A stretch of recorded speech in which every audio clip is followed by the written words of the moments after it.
welcome to episode 10 of Radio Free Filler. We'd like to open the show with a kind of public service segment. You know, for years now, a lot of people in the workforce have been asking the same question about company-sponsored retirement plans.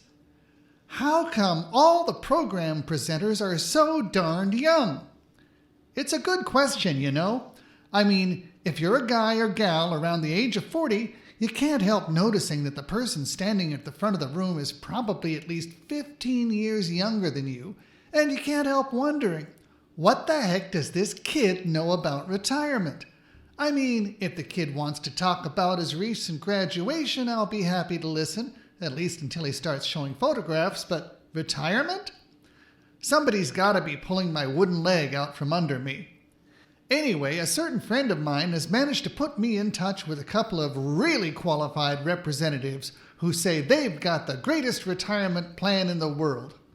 At their age, they're not really up for a lot of travel, but we've got a good remote hookup where we can at least hear them and see their faces. Okay, guys, are you ready? Don't holler. I heard you the first time. What did he say? I said, don't holler.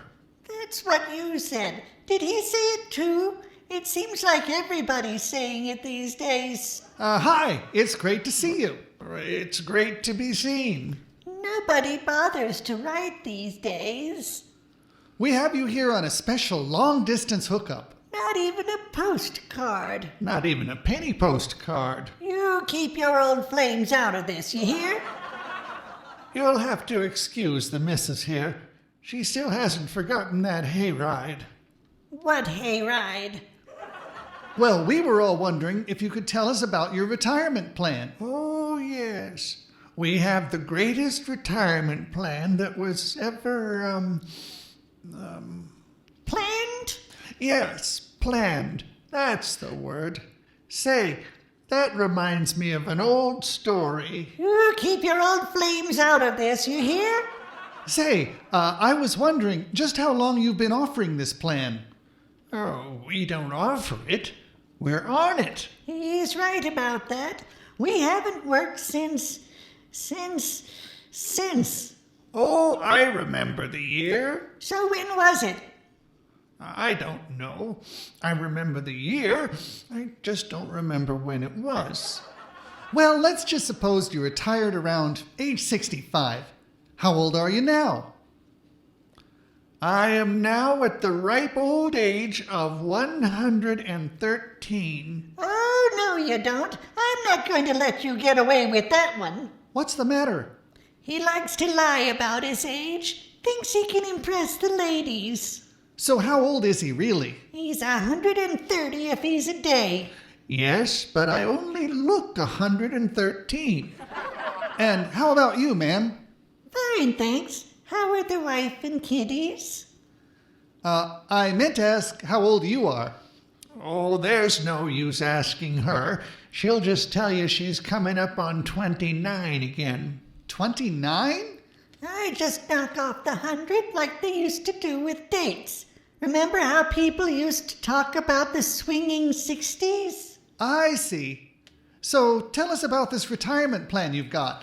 Well, it's fully comprehensive. That's what he says. I could never make head or tail out of it.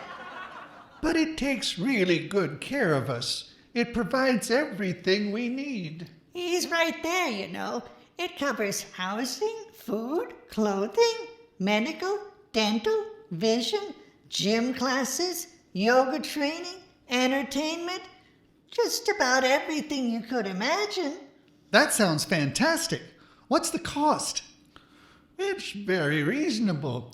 They look at our needs for living, add a regular allowance, and then just charge for the excess.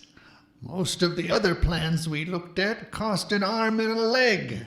My initial fee was just a couple of fingers. Of course, as we've gotten older, our needs are not as great. It doesn't take much for us to get by these days. It's true. We don't feel the need to get out much anymore. Not at all when you get right down to it, but we're both still alive. Alive and kicking. Well, alive anyway. I am sorry to interrupt, but we have to go now. It's feeding time. Well, thank you both very much for this fascinating discussion. Say goodnight, Gracie. Anything you say, bozo. How about it, folks? Weren't they great? Technically, they're actually great. So tell us, where can people go to find out more about this retirement plan? The planet of the floating heads. The planet of the floating heads? Do you mean... Think of all the money they saved on manicures and pedicures. I'm trying not to. At least nobody is telling them they have to sneeze into their elbows. Yes, I guess there is that. Is it okay if I bring on the next guest? Certainly, my work is done here.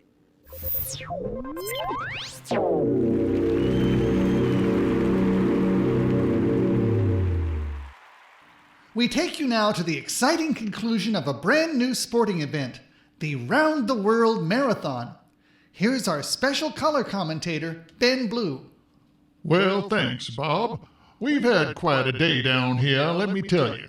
What they used to call touch and go, or nip and tuck, or pick and peck, or whatever.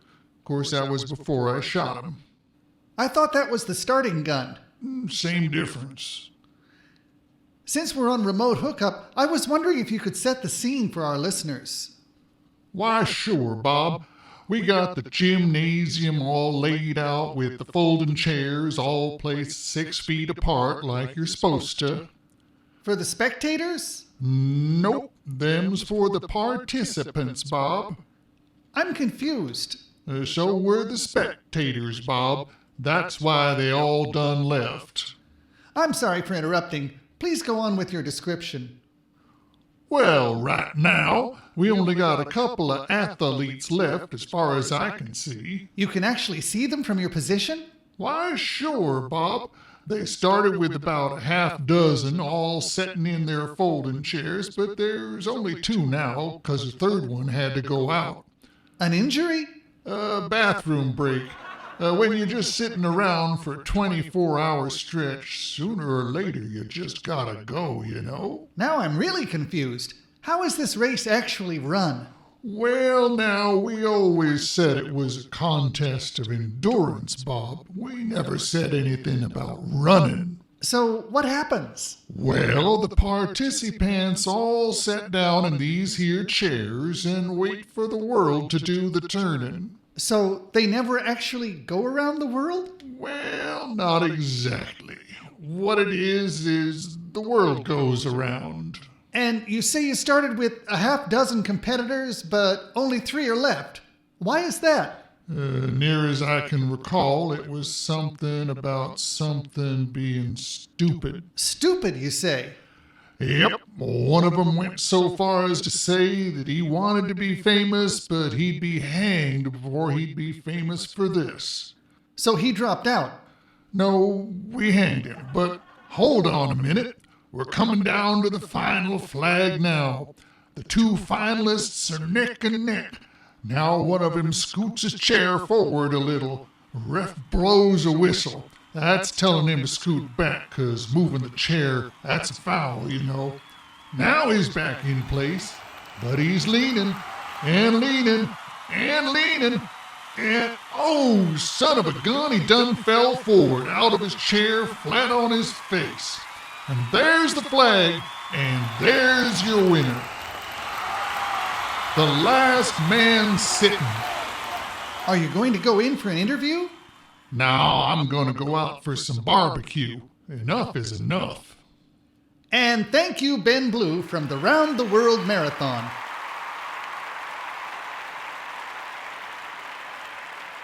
Now, let's have a song.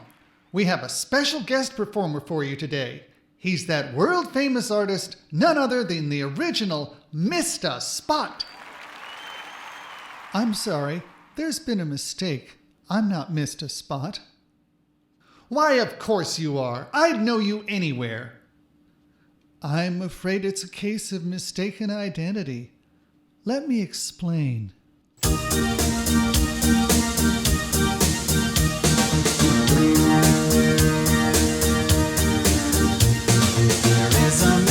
Mistah Spot, it seems he travels quite a lot. For every place that I have gotten, he's already been. Perhaps he wears a strange disguise for everyone I ask him nice. They've seen him, but they recognize him when I start to clean.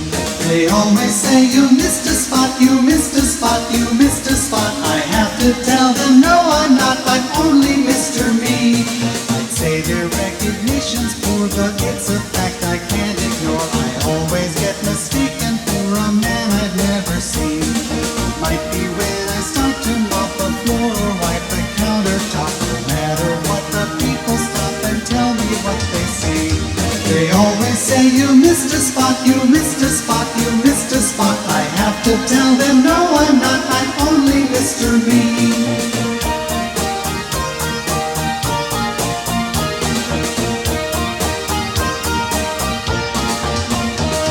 They say my eyes are failing or my mind is growing dim, and shake their heads when I reply, you don't mean me but him. So now I search the whole world round and scan the sky and scour the crowd, but to this day I've never found a man who looks like me. And though I fear I seek in vain, each time I wipe a window pane or mirror, he appears again to all the people who complain and call me Ned when I explain the story of a little man who seems to have a secret plan to make the people think the worst. And every time he gets there first and turns the trick so many times, you think I must run out of rhymes, but I can still add one or two to make this stanza bother you and turn this text into a tone that lasts until the cows come home. And when they do, they'll mark the floor, which I must mop, and then once more the people will decree. They'll always say, you Mistah Spot, you Mistah Spot, you Mistah Spot. And still I'll tell them, no, I'm not, I'm only Mr. Me.